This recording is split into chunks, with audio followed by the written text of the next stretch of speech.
Strasbourg 1518 সালের গরমের দুপুর। হঠাৎ এক মহিলা রাস্তায় নামেন এবং শুরু করেন অবিরাম নাচ।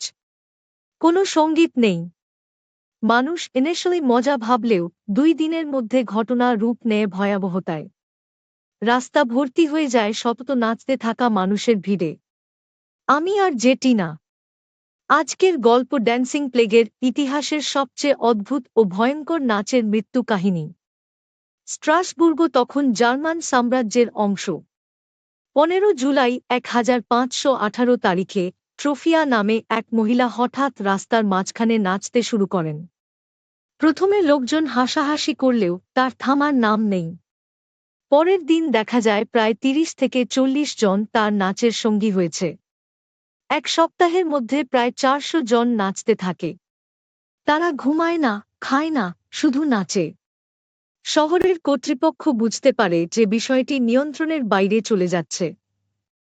কেউ এটিকে শয়তানের অভিশাপ বলে তো কেউ বলে ঈশ্বরের শাস্তি। চিকিৎসকেরা তখন রক্তক্ষরণ কমানোর জন্য রক্ত ছাড়ার ব্যবস্থা করেন। কিন্তু নাচ বন্ধ হয় না। ইতিহাসবিদদের মতে শতাধিক মানুষ হৃদরোগ, ক্লান্তি ও রক্তক্ষরণে মারা যায়। গির্জার ঘণ্টা বাজে কিন্তু নাচ থামে না।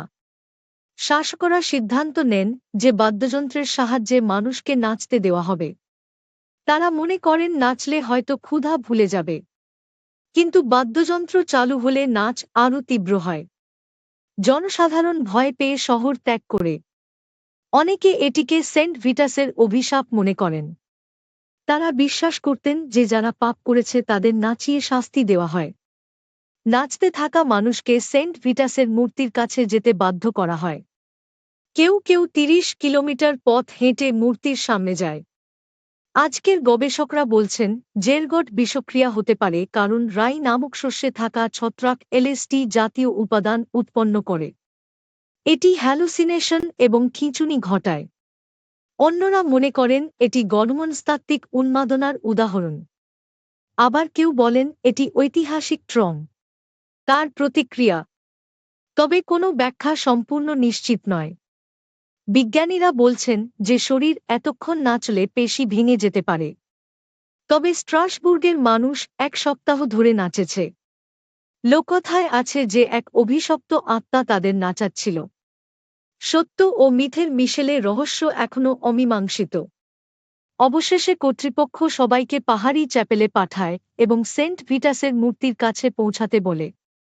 ধীরে ধীরে নাচ বন্ধ হয়। ড্যান্সিং প্লেগ শেষ হয়। কিন্তু রহস্য থেকে যায়। আপনি কি মনে করেন? এরগট মানসিক রোগ নাকি অভিশাপ? মন্তব্য করুন। আমি আর জেটিনা আবার আসব নতুন ইতিহাস নিয়ে। ততক্ষণ পা একটু নড়ে থাকুক।